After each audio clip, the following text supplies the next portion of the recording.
Hey everybody, we are studying the book of 1 Thessalonians and we're in chapter 5. And I want to show you what these verses in 1 Thessalonians chapter 5 are all about. This passage is talking about the day of the Lord. What is the day of the Lord and when does it happen? You see that phrase here in verse 2.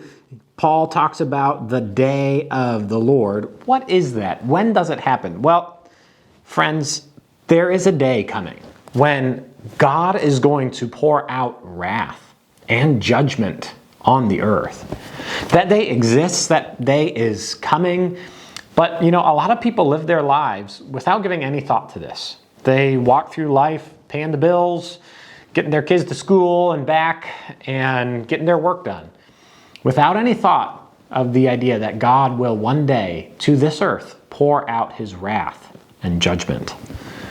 And to live like that is a very dangerous way to live. What Paul's going to do in this passage is he's going to say, when you live that way, it's like you're asleep. It's almost like you're drunk.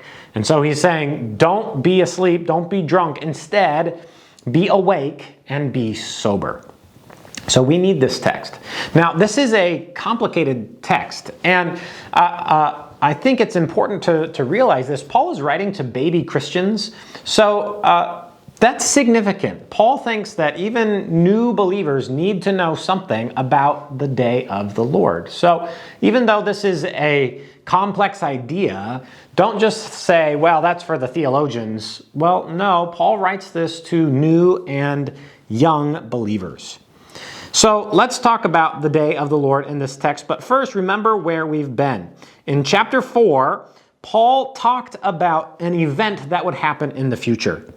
He said this in verse 16. He talked about a time when the Lord himself will descend, when the dead in Christ will rise first, and then what happens to those who are living at that future point? Well, they will be caught up. And last time we talked about how the word for caught up was the Greek word harpazo. When they translated the Bible into Latin, they used the word rapio, which is where we get our English word rapture. And so Paul is talking about in these verses an event that we call the rapture, when Christians will be caught up. Now in chapter 5, Paul starts to talk about the day of the Lord. And in this passage right here, the first two verses, he's going to make a comment on when the day of the Lord occurs. Now, before we get into this, I think it's really important that we talk a little bit about what is the day of the Lord. That's a phrase that the Bible uses often, and in order for us to be able to even talk about this passage, I think it's helpful for us to stop and think, what is the day of the Lord in the first place? Let me make a couple of comments about what the day of the Lord is. 6 comments on what the day of the Lord is. First, the day of the Lord refers to a time when God dramatically intervenes in history. And especially, it's talking about a time when God's going to pour out wrath upon sinners. That's the first thing to think about. That's the main thrust of what is the day of the Lord. It's a time when God comes into history and he judges. He judges. Second thing to think about here is that the Bible used different titles to describe the day of the Lord. So we are using the word the day of the Lord, that phrase here. Sometimes the Bible refers to that period of time as the day, or sometimes it's referred to as the tribulation. So Jesus talked about this coming time period, and he called it the tribulation in Matthew 24:21. Daniel tells us how long this time will last. He says, he refers to it as the 70th week. And a week is a way of talking, like we use the word decade to refer to 10 years. Daniel used the word week to refer to a time of 7 years. So the Bible uses different phrases, different titles to talk about a future time that's coming that will be God pouring out his judgment on the earth. And Daniel seems to make it clear that, like, say here's a timeline, and here's when Jesus died on the cross. There's going to be a time in the future, you piece these things together, that will last for 7 years. And it's the day of the Lord, or the tribulation.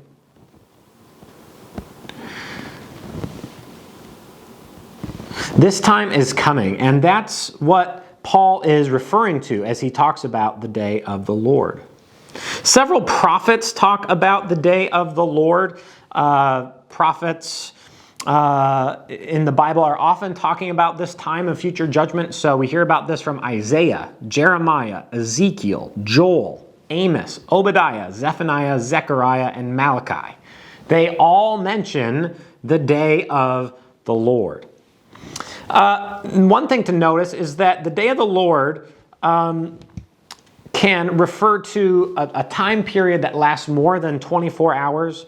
So think of it like this. Someone might say, well, back in my day, they might use the word day to refer to kind of a period of time in their life back in my day. Well, the day of the Lord can refer to more than just one 24-hour period. It can refer to a season of judgment from the Lord. Another thing to keep in mind is that the day of the Lord can refer to seasons of God's judgment that have already been in past history. So here's an example of this. One time that God stepped in to pour out wrath on sinners was when Jerusalem was destroyed. You read about this in the book of Lamentations. Jeremiah talks about how God destroyed Jerusalem by means of Babylon. He punished Israel, quote, in the day of his anger. So that's like one of the day of the Lord periods. But there is a day of the Lord that is yet to come. And that is the 7-year tribulation. It's a time that, according to Daniel, it's the 70th week. Jesus calls it the Great Tribulation. And that's kind of like the beginning of the day of the Lord. There's a verse in Revelation that describes this future judgment. It's in Revelation, this section that talks about the 7 years of tribulation. And it refers to it kind of like it's the day of the Lord. So listen to this from Revelation 6, verses 15 to 17. Describing the future time when God will pour out wrath on the earth. Then the kings of the earth, and the great ones, and the generals, and the rich and powerful, and everyone, slave and free, hid themselves in the caves and among the rocks of the mountains, calling to the mountains and rocks, fall on us, and hide us from the face of him who is seated on the throne, and from the wrath of the Lamb. For, watch this, the great day of their wrath has come, and who can stand? So this verse in Revelation, it's referring to this time on the timeline, 7 years of God pouring out his wrath. We call it the tribulation. Okay, so what is the day of the Lord? Well, that's what Paul's talking about here. And he's going to tell us, he's going to comment on when the day of the Lord comes. Let's read verses 1 and 2. Paul says this, "Now concerning the times and the seasons, brothers, you have no need to have anything written to you. For you yourselves are fully aware that the day of the Lord will come like a thief in the night." Okay, so you might be reading 1 Thessalonians and hearing about, okay, there's going to be a time where there's the rapture, and then there's going to be a time where there's the day of the Lord. Well, when does that happen? That's a natural question. Paul addresses this. And it's interesting what he says. He says, you don't need me to tell you anything about that. Isn't that a funny thing? I would kind of prefer Paul to say, here's the date for when the day of the Lord comes. But Paul says, you don't need me to write anything to you about that. Why didn't they need to have any information on this? Well, it's not that Paul had already told them, and so he's like, I already told you the date. No. The whole point of the day of the Lord is that here's when it comes. It comes at an unexpected time. That's the whole point. And that's what Paul says. He's saying, you don't need me to tell you the date. You don't need me to tell you the time or the season, because you are already fully aware that the day of the Lord comes unexpectedly. And he uses two illustrations to show how the day of the Lord will come unexpectedly. He says it will come like a thief in the night. And then he says it's going to come as labor pains come on a pregnant woman. So there's two illustrations that Paul is using to show whenever the day of the Lord comes. I'm not going to give you a date. Number one, I don't think Paul knew. But number two, it's because the whole point is that it catches people off guard. It comes like a thief in the night. It's interesting that the Bible often describes this time as a thief in the night. 2 Peter 3:10 says, the day of the Lord will come like a thief. Jesus said this in Matthew. He said, therefore be on alert, for you do not know which day your Lord is coming. But be sure of this, that if the head of the house had known what time of night the thief was coming, he would have been on the alert and would not have allowed his house to be broken into. For this reason, you also must be ready, for the Son of Man is coming at an hour when you do not think he will. And that's the thing. People are saying, everything's fine. There's peace and security. But the point of the day of the Lord is it comes when nobody expects it. And it's to those who aren't walking with God, here's what happened. Destruction will come upon them. And like the labor pains that come on a pregnant woman, they will not escape. You know, when a woman is in labor, in ancient times, they didn't pick a day when they would be induced. It would just come upon them suddenly. So when does the day of the Lord come? Well, there's not a date, but we do know this. It comes at an unexpected time. So setting a date is not the right thing to do. There's many people that have tried to do this. That's folly.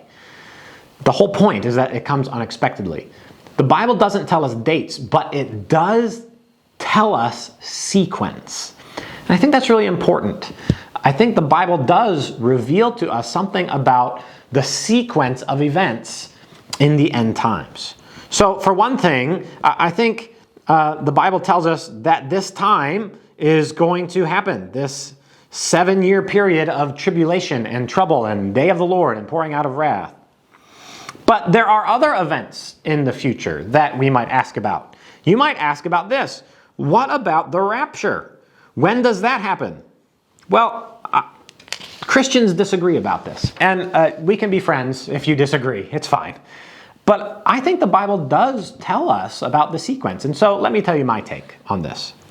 I think that this rapture, the catching up, whatever this is, we who are alive, who are left, will be caught up. Whatever that is, I call it the rapture. I'm convinced that that happens here before the day of the Lord, before the tribulation, before these 7 years. And I want to tell you why I think that. There's a lot of reasons why, but there's 4 reasons from this text for why I think the rapture happens before the day of the Lord.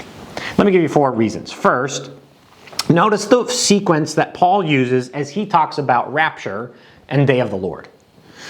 You see here in chapter 4, what's he doing? Well, he's talking first about the rapture, and then he talks about the day of the Lord. And to me, that sounds a little bit like the timeline of the rapture and then the day of the Lord. So I think that's one reason from this text for why that kind of fits nicely. First comes the rapture, the catching up of Christians, and then comes the day of the Lord. Second reason is notice the use of the word they, while Paul describes the people who are going to be going through the day of the Lord. Look at verse 3. It says this, while people are saying there is peace and security, then suddenly destruction will come upon them. Come upon them. And it says they will not escape. But then contrast that to so it's like they will get the day of the Lord, but we will get the rapture. Notice this from verses 17 as it describes the rapture. We who are alive, who are left, will be caught up. And then it says, we will always be with the Lord. So I think the idea is this. We are raptured, but they get the day of the Lord. So I think that's why. I think it's because the church has been raptured and won't be there during the day of the Lord. Third reason is this: Christians are not like those who will be surprised by the thief. Paul writes this. He says, "But you are not in darkness, brothers, for that day to surprise you like a thief." This word surprise, other translations use the word overtaken, and that's maybe a bit of a better translation. This word in Greek, it does describe someone who's surprised, but it's kind of like, the idea is someone who's walking along and someone comes from behind them and snatches them. Well, they're surprised, but there's this idea of they're seized. And so Paul's saying, you're not like those who are in darkness that are going to be seized by surprise, like those who are overtaken by the thief. I think Paul's saying, basically, you're not going to be there for the day of the Lord, church, because they're going to be the ones who are overtaken and surprised. You will be raptured. That's the third reason. Then fourth reason, I think Paul makes it clear that the church won't be around for this time of the day of the Lord. Verse 9 says this: "For God has not destined us for wrath, but to obtain salvation through our Lord Jesus Christ." So I think, by the way, this echoes something that Paul had said all the way back in chapter 1, where he talked about God was the one who rescues us from the wrath to come. So I think if the period of the day of the Lord is the time when God pours out his wrath, then the church won't be on earth when God goes about pouring his wrath. So that's why I think the rapture takes place before the tribulation. Now, during the tribulation, there are those who are watching this and do turn to God in repentance and faith, and they are saved as kind of as a result from some of this. But the church is a different thing. The church has been raptured at that point. All right, that's thick stuff, and there's more to talk about in this text. And sometimes Christians disagree about the sequence of these events, but I'm pretty convinced, and I hope that you're encouraged by the rescue and the salvation God gives to Christians. And I think Paul's trying to get at that too. Look at how it ends in verse 11. "Therefore, encourage one another and build one another up, just as you are doing, in light of these things." All right, we'll get to the rest of verses 1 through 11 in the next video. Thank you guys so much for joining us, and we'll see you again next time.